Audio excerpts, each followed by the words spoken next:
Vamos a hablar hoy de el funcionamiento de las organizaciones sindicales. Vimos cómo se constituían, vamos a ver su funcionamiento, cómo se eligen las directivas, etc. Bueno, el artículo 388 le impone a las organizaciones sindicales una serie de obligaciones. Tienen que informar, en primer lugar, al Registro Nacional de Organizaciones Sindicales. ¿Qué tienen que informarle? Bueno, cuando hacen alguna modificación a los estatutos, tienen que notificarlo dentro de los 30 días siguientes y acompañar con las copias auténticas de los documentos correspondientes, es decir, las actas en donde se decidió, de la asamblea en la cual se decidió hacer la modificación. Entonces se levanta una copia de esa acta, se levanta el acta, perdón, se hace una copia auténtica de esa acta, de acuerdo con lo que establecen los estatutos, y se envía, se comunica eso al registro nacional. ¿Qué otra cosa tienen que informar? Bueno, todos los años tienen que hacer un informe de la administración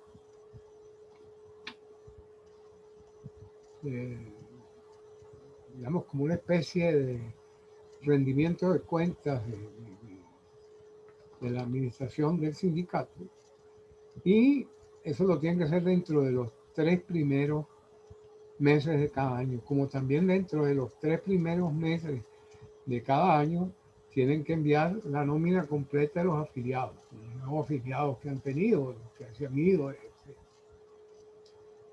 También tienen que comunicar al Registro Nacional de Organizaciones Sindicales todo lo relativo a las elecciones sindicales, como por ejemplo el acta de totalización, la adjudicación, la proclamación de la nueva junta directiva, cuando la ha habido, pues,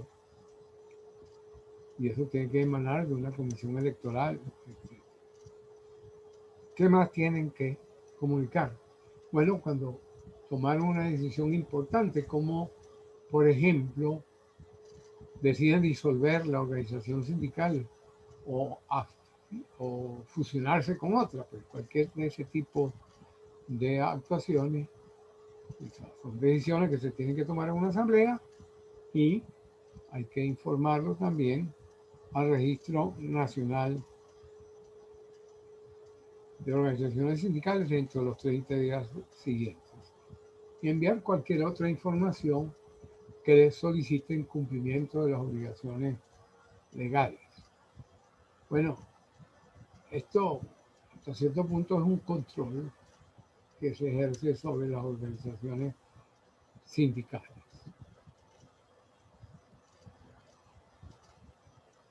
Bueno, hemos dicho pues que hay decisiones que se toman en las asambleas. El artículo 389 establece una serie de normas que deberían ser las normas establecidas en los estatutos, de acuerdo a la autonomía que tienen las organizaciones, o que tienen que tener en virtud de la libertad sindical las organizaciones sindicales. Sin embargo, la ley se entromete pues a organizar, a establecer una serie de regulaciones de esas asambleas. Como por ejemplo, para que una asamblea sea válida, tiene que, en primer lugar, haber sido convocada en la forma y con la anticipación prevista en los estatutos. Esto es normal en cualquier organización, en cualquier sociedad, por ejemplo, también en materia administrativa. No tendría ningún problema. Bueno, pero aquí la ley le está fijando también un quórum mínimo. Para que la asamblea sea válida, tienen que asistir a esa asamblea la mitad más uno de los miembros de la organización sindical. Bueno, esto es relativamente sencillo cuando se trata de sindicatos de empresas, pero las cosas se complican cuando son sindicatos profesionales o son sindicatos de industria o sindicatos sectoriales, y más aún si son sindicatos a nivel nacional. La ley no prevé para nada la posibilidad de que tengan una asamblea virtual.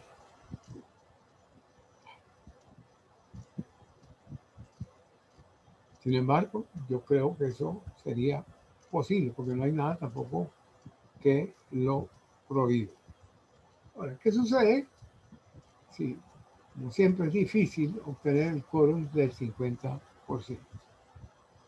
Si no se obtiene el quórum del 50%, se convoca a una segunda reunión.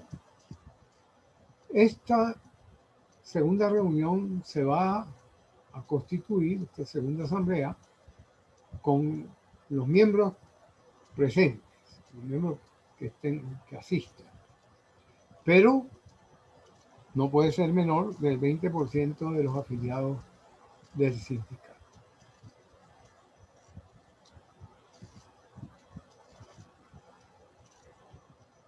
A veces también reunir el 20% es difícil. ¿Qué otra cosa se requiere? Las decisiones tienen que ser adoptadas de acuerdo al número de votos que estén previstos en los estatutos, pero no puede ser menor de la mitad de los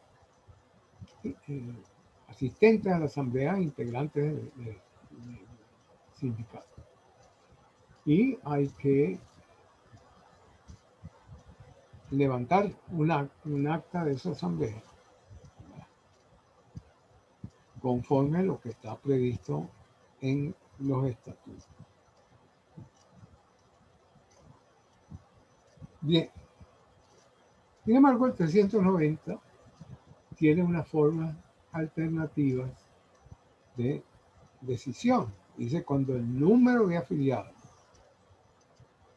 o la naturaleza de las actividades profesionales, la distribución de los turnos,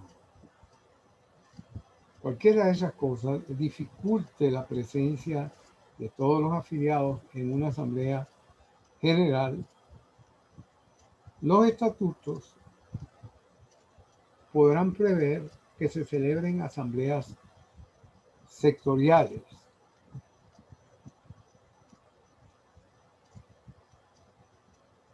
O sea, que no se celebra una sola asamblea, sino varias asambleas, que en realidad van a constituir una sola. Bueno, sin embargo, no se prevé la posibilidad de una asamblea virtual. Si las decisiones no se toman de acuerdo con lo previsto en el estatuto y también lo previsto en la ley, pues serán nulas.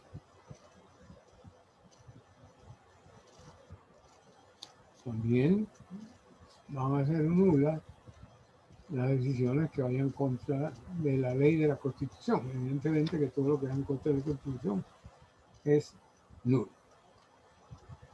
Bien, todos los afiliados tienen derecho a participar en esa asamblea y a tomar parte en las decisiones que allí se establezcan. Ahí se toma. Hablemos ahora de la elección de las directivas sindicales. Bueno, en principio, todos los derechos, todos los afiliados, perdón, tienen derecho a elegir y a ser elegidos. Es uno de los derechos que da el hecho de pertenecer o estar afiliado a una organización sindical. Ahora, el artículo 395 dice que todos tienen derecho a elegir, a ser elegidos y a postularse para ser elegidos en las mismas condiciones de todos los demás, así como tienen derecho también a expresarse libremente. Ahora, ¿cómo se hacen las elecciones sindicales? De acuerdo con el artículo 399, las elecciones sindicales tienen que realizarse en forma directa y secreta,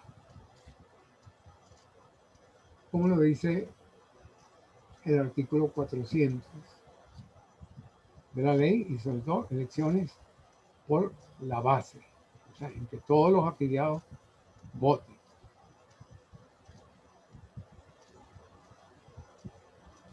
Eso quiere decir que no se puede establecer, hacer unas elecciones sindicales a mano alzada. No estaban todos de acuerdo por aclamación, no, tiene que ser una elección directa y secreta.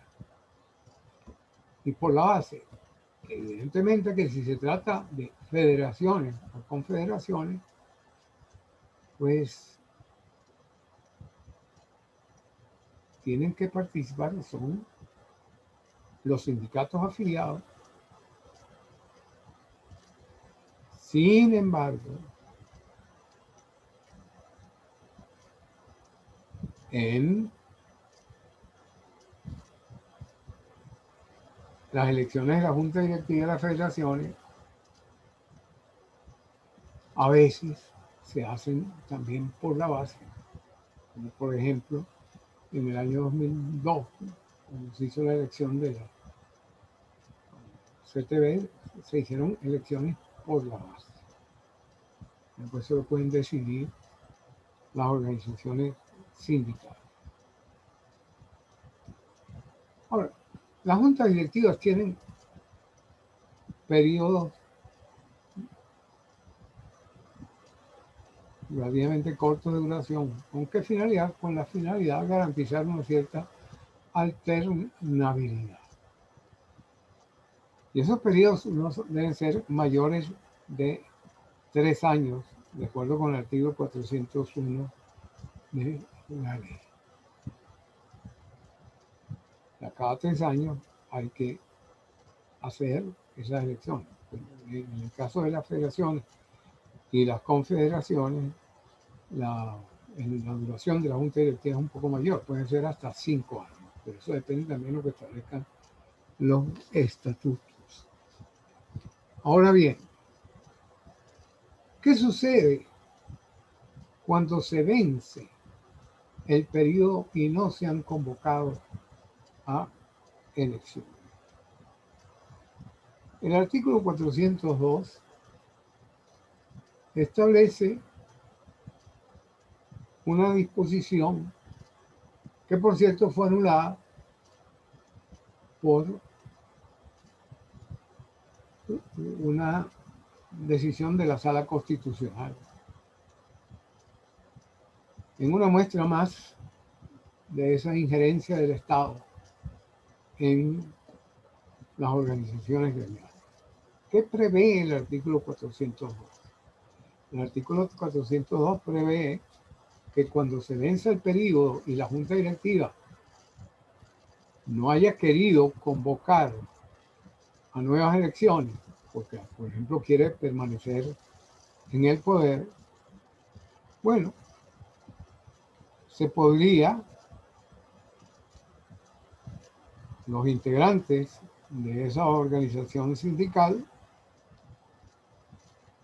podrían dirigirse ante el juez de trabajo para solicitar que el juez de trabajo haga la convocatoria a esas elecciones, porque no han querido, pues, nomás la Junta Electoral y convocar elecciones, la Junta Directiva que está en vigencia y cuyo periodo está vencido. Ahora bien, resulta que la Sala Constitucional consideró que este artículo violaba la Constitución porque eso lo tenía que hacer la sala electoral, las convocatorias. Lo lógico es que era el juez de trabajo, para que viera una autoridad judicial imparcial. Bueno, ¿por qué era la sala electoral? Porque la Constitución prevé que el CNE se puede inmiscuir en las elecciones, en la convocatoria de las elecciones sindicales y toda serie de cosas. Y entonces esto, la comisión de encuesta en su informe determinó que es una violación a la libertad cívica.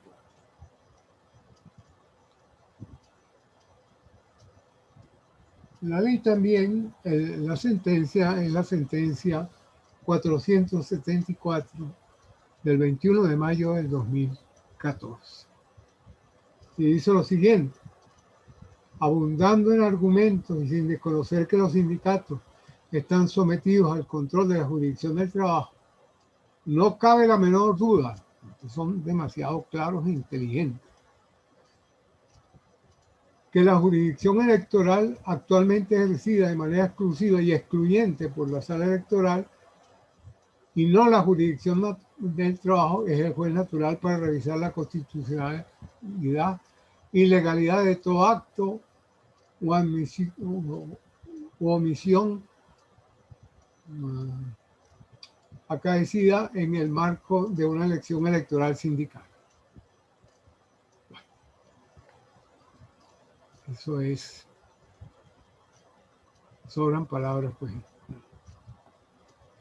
Bueno, la ley en el artículo 403 establece que los procesos electorales se rigen conforme a lo que establezcan los estatutos, pero le indica a los estatutos que deben contener la forma de convocar elecciones y demás representantes de la organización sindical, la forma de designar a los integrantes de la comisión electoral, los afiliados con derecho al voto, se supone que tienen que ser todos, los requisitos para la inscripción de los candidatos, el sistema de votación que integra la elección de la Junta Directiva, que tiene que ser en forma directa y secreta, y la forma de representación, la forma de voto uninominal y de representación proporcional.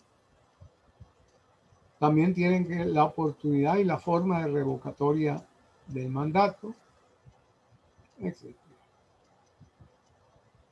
Esos actos electorales tienen que ser publicados, y no solamente publicados, sino que hay que notificarlos también al Registro Nacional de Organizaciones Sindicales.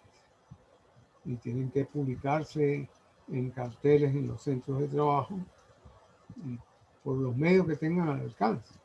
Bueno, como han desaparecido los periódicos, pero por las redes sociales también se puede hacer. El artículo 405 dice que las organizaciones sindicales notifican de la convocatoria al poder electoral. No sé qué tiene que ver el poder electoral aquí, pero y si lo requieren, solicitan asistencia técnica y apoyo logístico. Y el poder electoral va a publicar en la Gaceta Electoral la convocatoria presentada por la organización sindical. Bueno, el artículo 406 es el que fue anulado, perdón, no fue el 406, y es el que le daba al juez la facultad de convocar a las elecciones después de 3 meses vencido el periodo para el cual fue elegida la Junta Directiva, y siempre que lo solicitare un número no menor al 10% de los afiliados.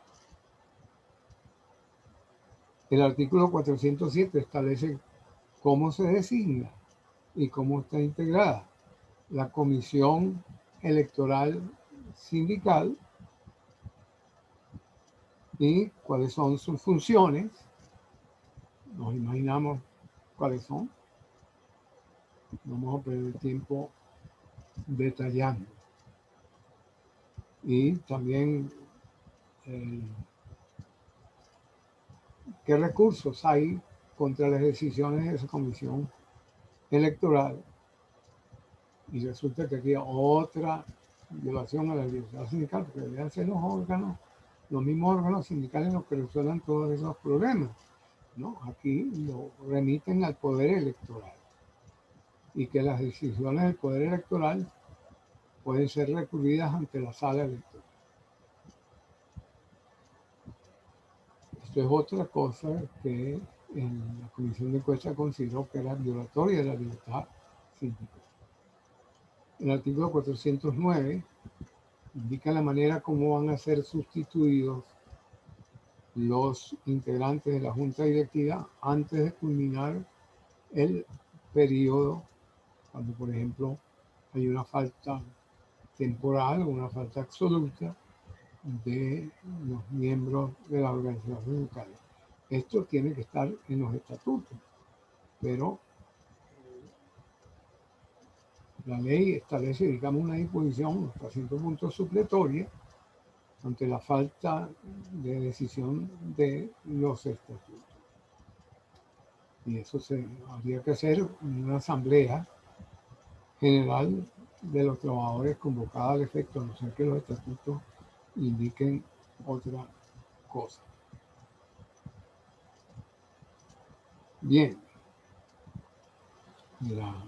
Por último, en este aspecto, el artículo 410 establece cómo se revoca el mandato de la Junta Directiva. Eso lo tienen que establecer los estatutos. Pero la ley dice que la forma de revocatorio tiene que ser mediante un referéndum.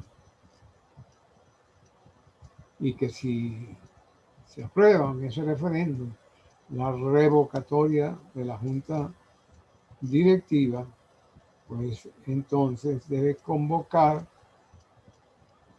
la comisión electoral del referéndum, hay que nombrar una comisión electoral para el referéndum, debe convocar dentro de los 15 días siguientes a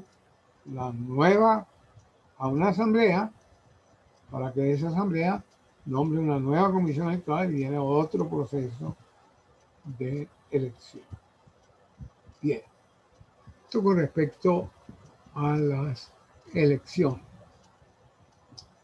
Fíjense que con respecto a esto, el convenio 87 en el artículo 3 dice lo siguiente: las organizaciones de trabajadores y empleadores tienen el derecho de redactar sus estatutos y reglamentos administrativos y el de elegir libremente a sus representantes y de organizar su administración y sus actividades y el de formular su programa de acción. Las autoridades públicas deben abstenerse de toda intervención que tienda a limitar este derecho o a entorpecer su ejercicio legal. Por eso es por lo que la Comisión de Encuesta considera que estas normas sobre elecciones sindicales están violando la libertad sindical y el convenio 87. Bueno, hablemos un poco de la administración de las organizaciones sindicales. El principio o la regla general en el artículo 411 es que, y de acuerdo con el convenio 87, es que los sindicatos son autónomos para establecer la forma como se van a administrar y cómo van a administrar sus fondos. Los afiliados, dice el mismo artículo 411, tienen derecho a exigir que les rindan cuentas o a esperar que la Junta Administrativa rinda cuentas de su administración.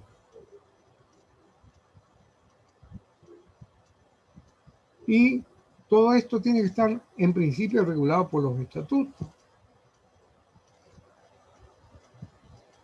¿De dónde vienen esos fondos?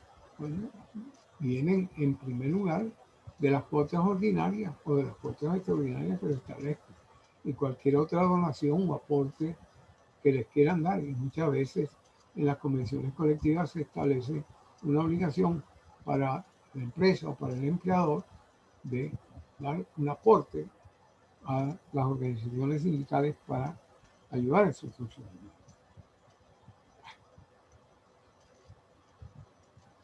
¿Cómo se establecen esas cuotas sindicales? Debería estar esto dentro de la autonomía sindical establecida en el estatuto. Sin embargo, la ley regula. En primer lugar, en el artículo 412 establece la obligación que tienen los patronos de descontar del salario de los trabajadores las cuotas sindicales que han sido aprobadas en los estatutos, sobre todo que han sido aprobadas en la Asamblea General, de acuerdo con el procedimiento establecido en los estatutos, las cuotas ordinarias.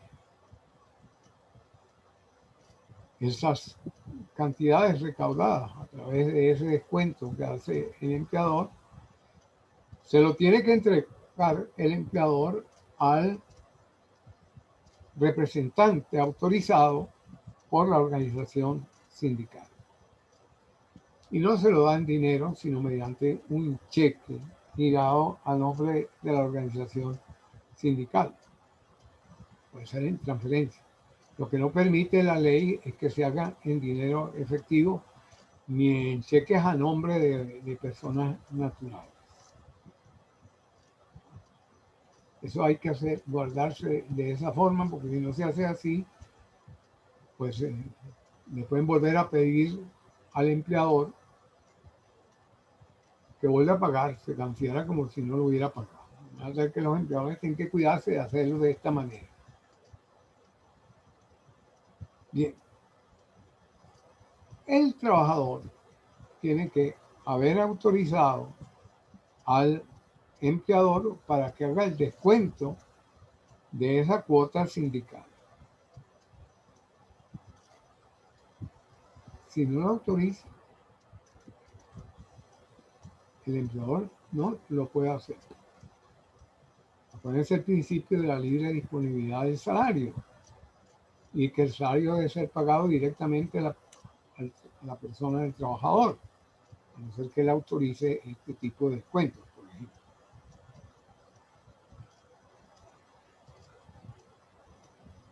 Si un patrono se niega a realizar el descuento, eso se considera como una violación a la libertad sindical y la organización sindical puede demandar al patrono ante los tribunales para exigir la cancelación de las cuotas y pedir que que paguen intereses moratorios. Entonces, ¿cómo se movilizan los fondos? Los fondos hay que movilizarlos de acuerdo con lo que digan los estatutos, pero esos fondos se depositan en una cuenta bancaria a nombre de la organización sindical. Y no puede mantenerse dinero en efectivo, no ser una pequeña cantidad, lo que se llama caja chica, de acuerdo a lo que fijen los estatutos. Hoy en día es bastante difícil mantener dinero efectivo y una caja chica que alcance para lo que sea. Y los fondos sindicales no pueden movilizar sino conforme a lo que digan los estatutos y siempre que sea por un instrumento que contenga la firma de al menos 3 miembros de la junta directiva, como lo determinan los estatutos. Bastante complicado, porque no son 2, sino son 3. Está bien lo de firmas conjuntas, pero